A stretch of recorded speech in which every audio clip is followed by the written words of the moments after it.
My name is Riya. My best friend trusts me with everything. Her secrets, her problems, even her home. That's why what happened felt so wrong. It started with a message. At midnight. I was half asleep when my phone buzzed. I didn't think much of it until I saw the name. Arjun, her husband. I stared at the screen for a few seconds, confused. We don't text, not like that. I opened the message. Are you awake? Simple, but it didn't feel simple. I didn't reply. I thought maybe it was a mistake. Maybe he meant to text her. So I locked my phone, tried to sleep again, but something felt off. Then my phone buzzed again. Another message. I know you're awake. My chest tightened. I sat up slowly, read it again. Why would he say that? How would he know? I looked at the time. 12:17 a.m. The room felt quieter now. Too quiet. I typed a reply, then deleted it. Typed again, deleted again. Because I didn't know what this was, or what it could become. And deep down, I had a feeling this wasn't a mistake. I didn't reply that night. I just turned my phone face down, tried to ignore it. But I didn't sleep properly.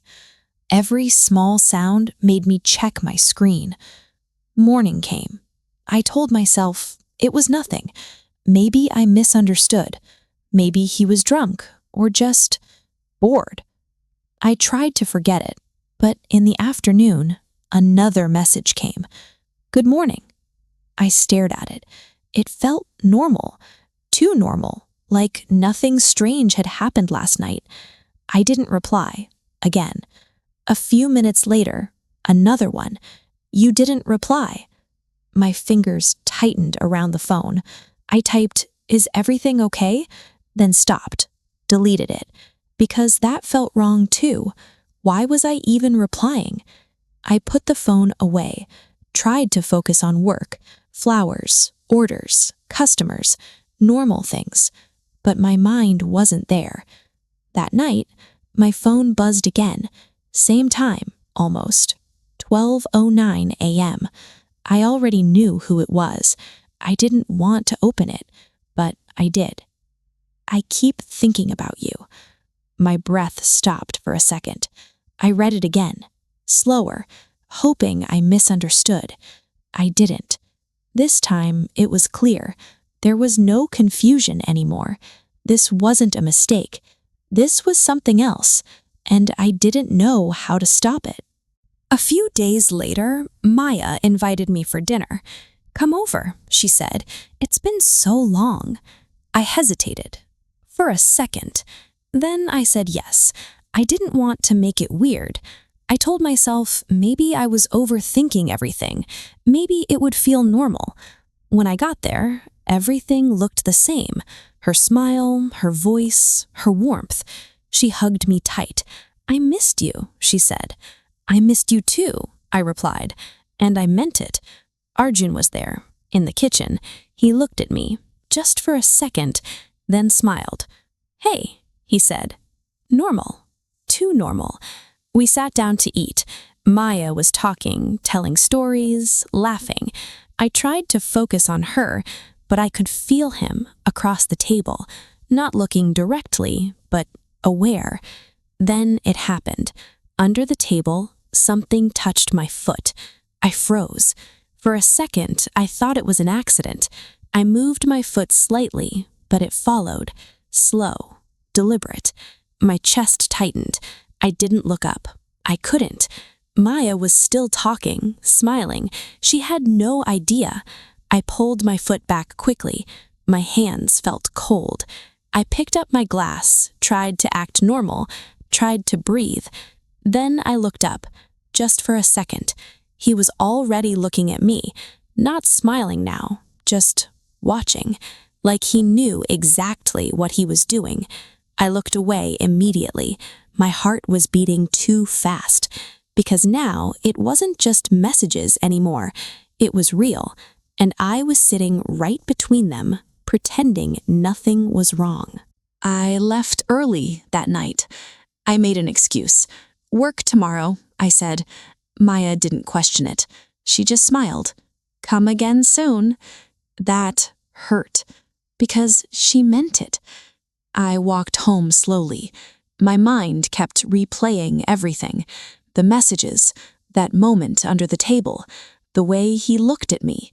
I felt uncomfortable, but also angry at him, at the situation, and a little at myself, because I didn't stop it. Not the messages, not that moment. I just stayed quiet. At home, I sat on my bed, phone in my hand. I opened his chat again, read everything from the start. Every message, every word. I keep thinking about you. I stared at it. Why didn't I block him? Why didn't I tell Maya already? I knew the answer. I was scared. Scared of what it would do. To her, to us. But there was something else, too. Something I didn't want to admit. A small thought that made me feel worse. What if I waited too long? What if silence made it look like I allowed it? My chest felt tight again. I locked my phone, put it away.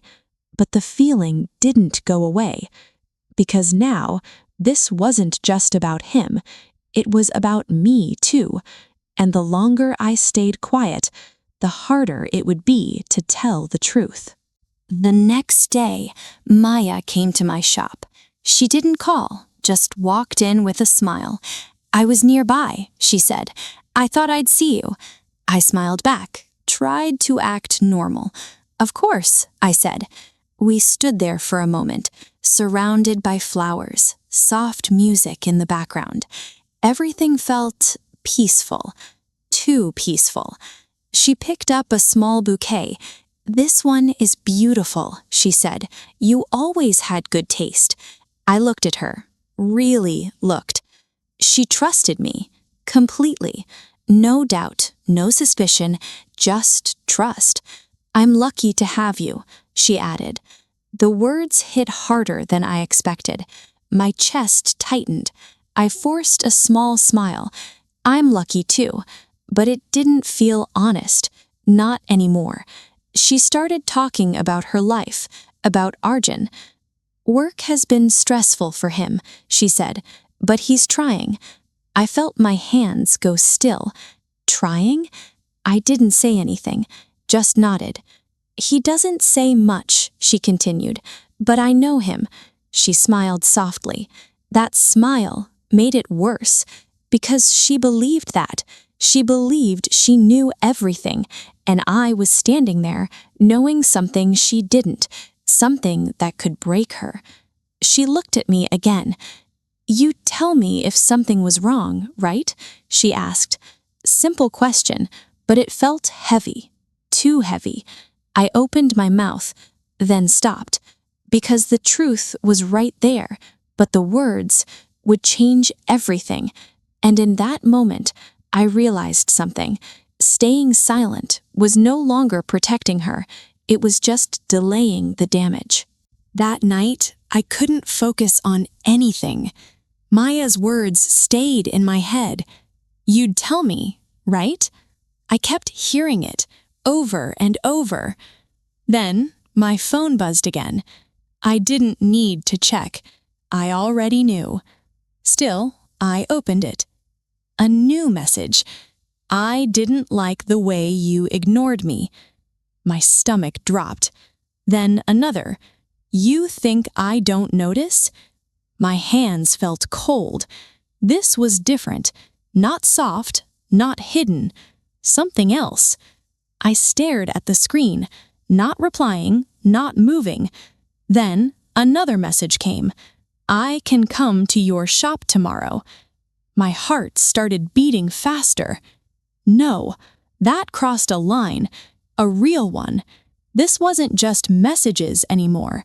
This was pressure, control. I stood up, walked across the room, then back again. I felt angry now, not confused, not scared, angry, because this had gone too far, and I let it by staying silent. I opened the chat again, scrolled up, all the messages, all the signs I ignored. Then I did something different. I didn't type a reply. I didn't delete anything. I just took screenshots, one by one, slow, careful. My hands were steady now, because for the first time, I knew what I had to do, not later, not when it feels right, now. Because if I stayed quiet any longer, I wouldn't just lose my peace, I would lose her, too. I didn't wait. The next morning, I asked Maya to come to the shop. "Everything okay?" she asked. "Yeah, just come," I said. My voice felt different. She noticed. "I'll be there in 10, she said. Those 10 minutes felt long, too long.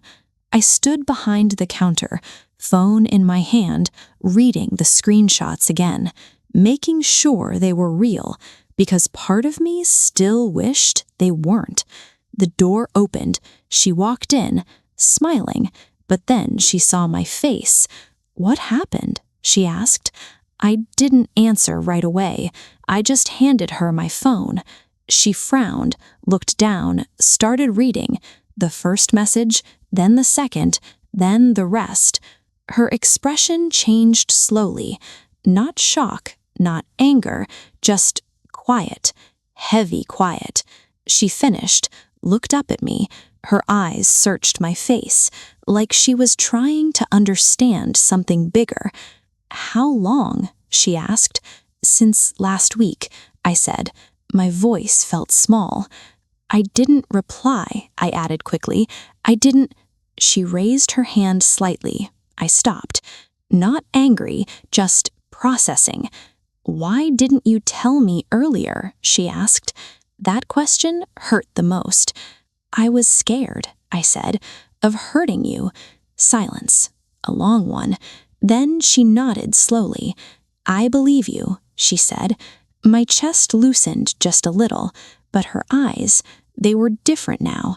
Not broken, just changed. And I knew nothing would be the same after this. Maya didn't cry in front of me. Not that day. She just said, "I need to talk to him." I nodded. Didn't try to stop her, didn't ask to stay. Some things you face alone. She left the shop quietly, and just like that, the silence came back, but it felt different now, heavier, real. That night, she called me. Her voice was calm, too calm. "I asked him," she said. I didn't speak.